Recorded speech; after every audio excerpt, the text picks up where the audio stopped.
Good day, my dearest seminarians. So we will proceed with our discussion on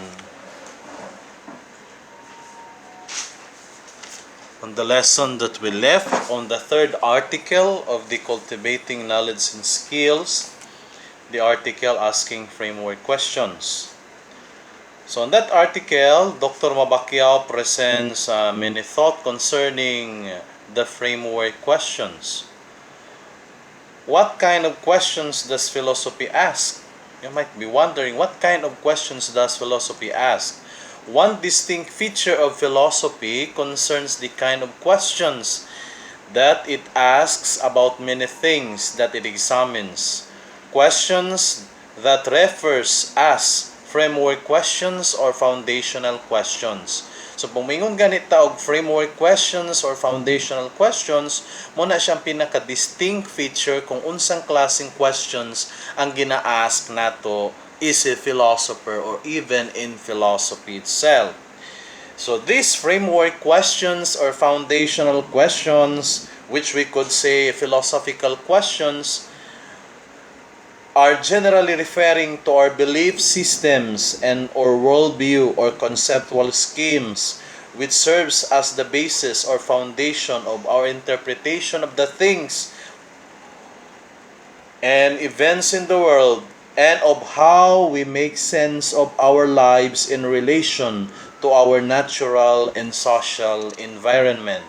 Example, let us distinguish from this example. What are the causes of an earthquake as given in the article? And the second question is, what's the nature of causation? So what's the difference between the two questions? When I say, what are the causes of an earthquake? What's that? And when I ask, what is the nature of causation? What's that? So the first question, what are the causes of an earthquake? We could say that it seeks to understand the physical events in terms of the scientific concept of causation. So nakalimit siya into that scientific concept of cause and effect. That's why we ask, kung sa may hinungdan sa earthquake, very scientific siya. So, accordingly, it is not directed at some framework but applies the framework of science. Nakalimit lang siya sa framework of science. Wala siya mag-lead into the possibility of another frameworks. But nakafocus lang siya nga usa lang ka framework ang iyang gibasihan, ang framework of science. And that's why we say that this is a scientific question. Ngano scientific question siya kay nakafocus lang siya dito sa mao nga framework ug wala nay lain sa iyaha.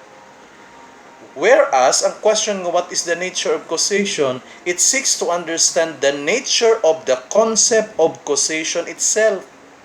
Unsa man din ang causation day? What is causation? Along with it, the framework of science.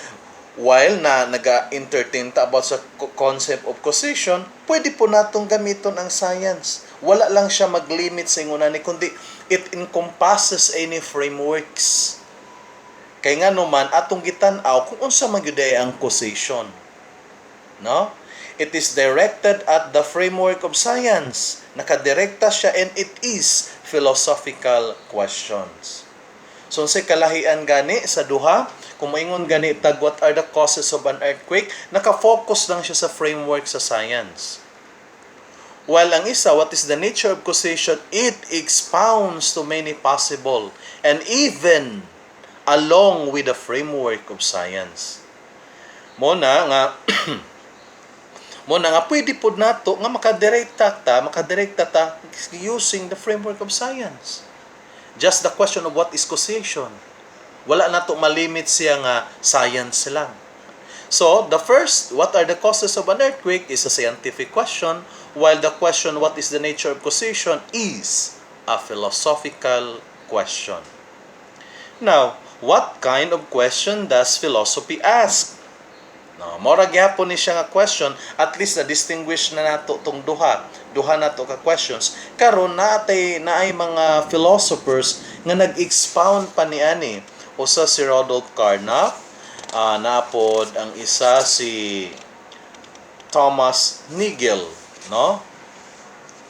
So duha ka philosopher ato ang basihan sa ilang mga panghuna-huna, adding to what we have discussed earlier about the two questions. Karon mas gipahalaw man pag yun sa duha, kang Nagel ug kang Carnap. Now let's proceed to Rodolph Carnap.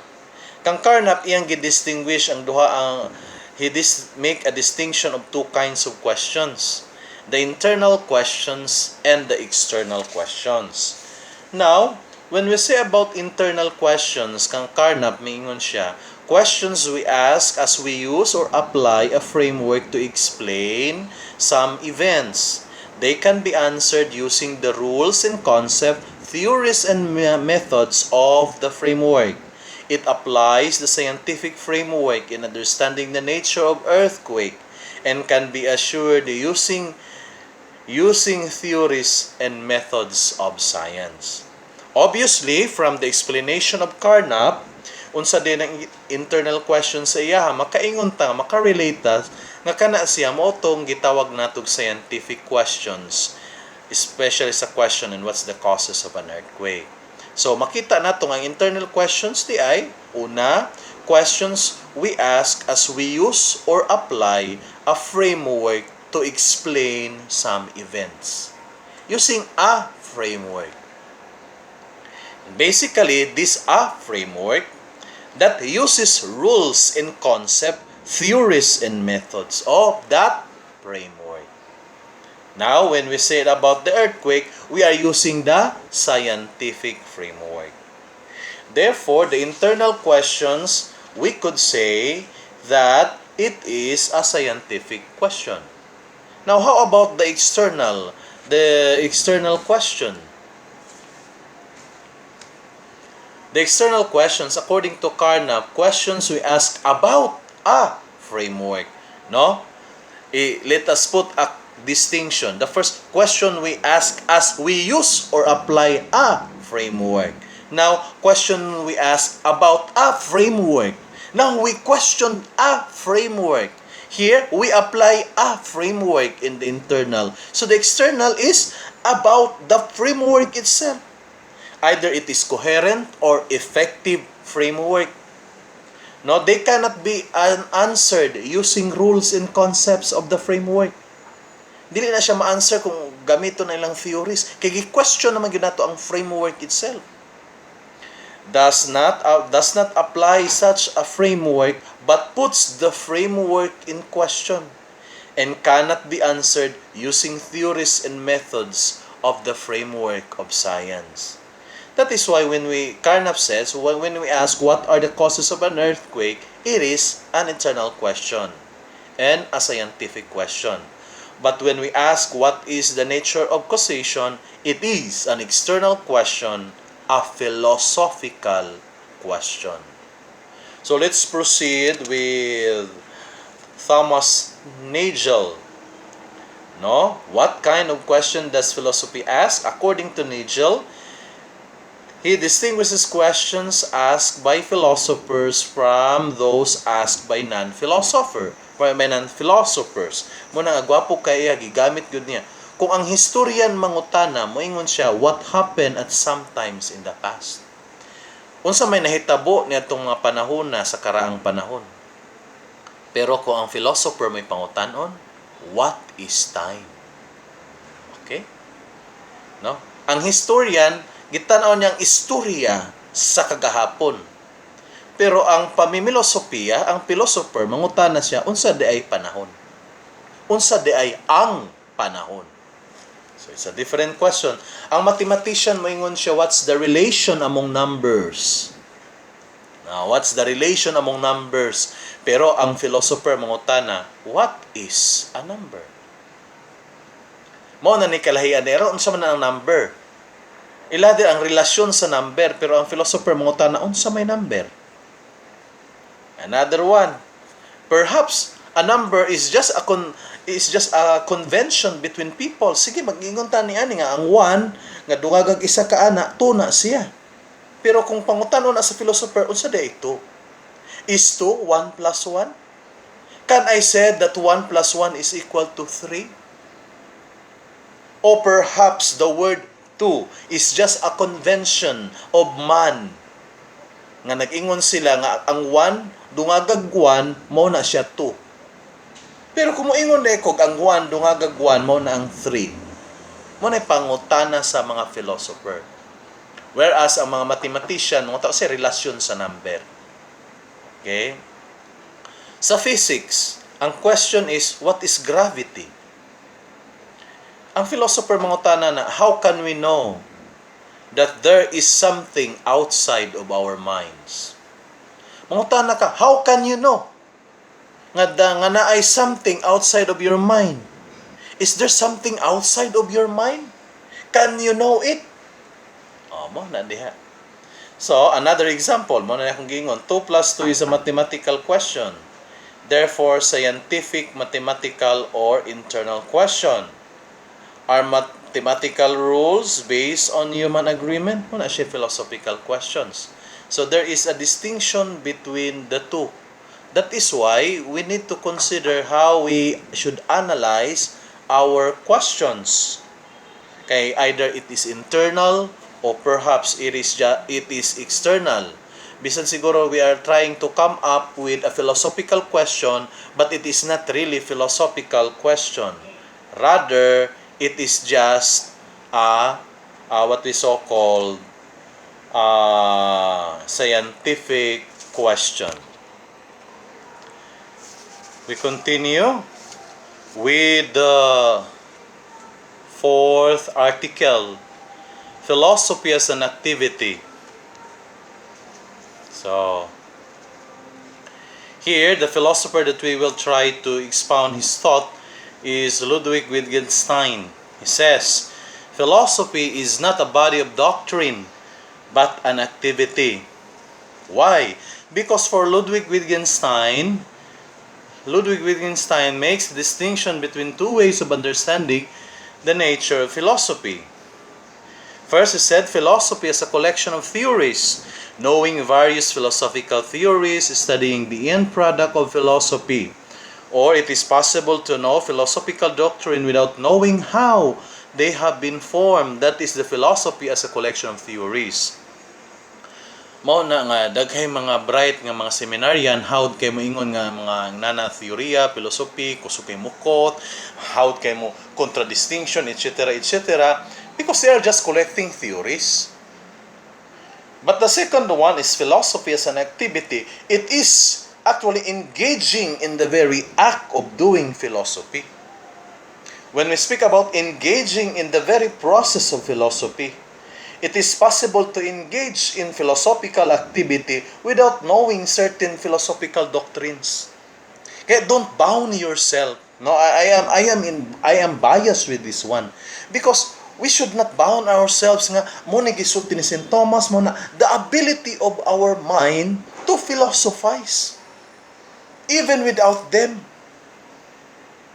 They will help us, the theories that we have learned from the ancient, from the medieval, from the modern, from the contemporary, and from any other branches of philosophy, they could help us. But basically, even without those things, without those theories, we are already philosophizing, as I have told you. The moment we use our insight, of which we will be discussing in periods. That's when we question, when a child asks, why does the sun go on shining? Why does the sun go on shining? It's a philosophical question. Diba? Kinsa man naghimo sa taong bata? Kinsa din naghimo nako? Si mamag si papa. Kinsa naghimo ni mamag si papa? Imong lolo og lola. Kinsa naghimo si imong lolo og lola? Ilang mga ginikanan. Kinsa naghimo sa ginikanan? Moingon na lang tag sa Ginoo. But that child is actually asking philosophical questions. And then gitubag lang po siya ad infinitum nga ang pagkatubag is basically a matter of internal questions or scientific answers. Asa nagikan ang tao? Asa day ko nagikan? Kaya nga naman, kung imong i-discuss na siya, yung gikan kasi yung papa, siyang lululo, siyang mga ginikanan, then we end up absurdum ad infinitum. We will fall into the absurdity of infinity. Wala na, absurd na tanan. But that question is very philosophical. So that child is actually philosophizing. Kinahanglan pa ba siya magtuon kang Nietzsche or kang Kant or kang bisag kinsa diya, kang Socrates or kang Plato or kang Aristotle? He might study them. Pwede po niyang maya tumatunan so that the theories he learned from those philosophers nga mas makapahalawon pa unya sa iyang pamimilosopiya. Muna mingon si Ludwig Wittgenstein nga ang filosofiya isip usa ka aktibidad. It is possible to engage in philosophical activities even without knowing certain philosophical doctrines. No? So, mo na yung giingon. So, sama sa giingon, ang usa ka bata nga nangutana og why and how. Sometimes we wonder about the purpose of our life. Sometimes karon nga nata sa seminary, unsa man ang purpose sa akong kinabuhi? Karon nga namo diha sa parokya nga wala mo sa seminary, nga seminaryan mo, unsa di ay ang inyong identity? Are you a seminarian o parish sarian? No? Parish sarian. O di ba ka kung wala sa parokya, nagsigil naglatagaw sa balay, home sarian. Unsa man gyud mo, unsay identity ninyo ron? Unsay meaning sa inyong kinabuhi while you are outside of the seminary? Mabuhi ba di ang isda outside sa tubig? Mabuhi ba di ay ang goldfish outside sa aquarium? Mo po na question, mabuhi ba di ang seminarian outside sa seminary formation? Mao na diha ang pungutana. So, basically, sa moment nga inyo na pamalandungan, you're actually asking yourself. Di ba? Nangutana na mo sa inyong kagalingan, and by that asking yourself, you're actually philosophizing. Should you need the theories? Perhaps yes, perhaps not. So, for Ludwig Wittgenstein, philosophy is an activity. So, why is philosophy better understood as an activity rather than a set of theories? Take note, better understand. I am not saying dili na ta magkat-on sa teorya. Wala ko mag-ingon niya na. Ang ako lamang giingon nga pwede man tang mamimilosopiya kahit hindi natin alam ang mga teorya at perspektiba ng filosofiya. Pwede tayong mamamilosopiya. No? Mas mainam naman na maintindihan natin ang filosofiya kahit walang set. Pero mas pinakamainam siguro kung naatay kabang kaagan may tungod sa doctrine. Muna engaging in the philosophical activities can lead us to new and more relevant philosophical doctrines. Kanay mo pag-engage enable us also to evaluate whether previous formulated philosophical theories are still applicable today and whether they should be revised or replaced with new and better ones. So we need also to study other theories. Para pag-study natin other theories and we are trying to apply it, then we discover, there is something that we need to revise in this principle. And then emphasizes the feature of philosophy as a dynamic, critical, and creative discipline. So, muna siya engaging in philosophical activities emphasizes the feature of philosophy as a dynamic, critical, and creative discipline. When we say dynamic, does not stop at certain result. It continues to search for new and better solution. Karon, nga naa mo diya sa gawas, wala mo sa sulod sa seminary, mag-question mo, seminarista pa kaha ko? Kung dynamic ang imong pamimilosopiya, dili lang ka mag-stop nga not being inside the seminary, dili na ka seminaryan. Posible kay nahitabo man nga ang seminarista wala sa seminaryo, pero seminarista gihapon siya. Mo nang imong pamalandungan because philosophy is dynamic. Next, critical. Because philosophy is also critical. Imong examinon, you examine and analyzes the assumptions of our perspective of things, including those perspective provided philosophy itself. So may examine nun. Mo na akong nakatunan, mo na yung mga prinsipyo nga gitudlo. Karon, sa imong kaugalingon, unsaon man nimo, di imo pong examinon imong kaugalingon. So the act of examining and analyzing is actually being critical. Next, creative leads to the formulation of new and better frameworks of perspective.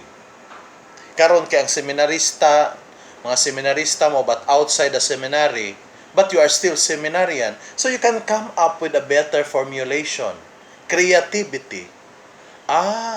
Basin bayagon niya tungod kay wala mo sa seminaryo, ang feeling ninyo dili mo seminarista, mo na problema diha. Kay usahay ang pagka-seminarista day gabakasyon. Kung ang iyong presence ninyo di sa parokya, isip seminarya, nagpabilin sa iyong alipantakan nga seminarista mo, even in that structure, dili mo ma-discourage. Bisan pa to, pabuhat mong lain, gihimo mong sulugon sa parokya, gihimo mong take sa parokya, pero makakita gihapon mong mga pamaagi, that is how creative you are. Indeed, you are a seminarian. Okay? Not being inside or being outside does not define who is a seminarian.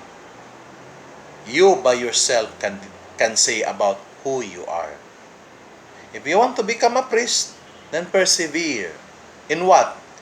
In following the commandments of God. And that is to love God above all things and to love others as you love yourself. Pero kung wala na, inyo lang ilad-ilaron yung mga formator, ang inyong pare. Sigira muglakwat siya, magkiat. So, mo na siya basically. So, practically, so mo na ni siya itong concept sa itong discussion on the fourth article, philosophy as an activity. So, nahuman na nato ang ato ang cultivating knowledge and skills. So, we will proceed now with the integration ug akong i-discuss taod-taod ang mahitungod sa first article, insight by Roque Ferriols from the Society of Jesus. So, God bless all of you and good day.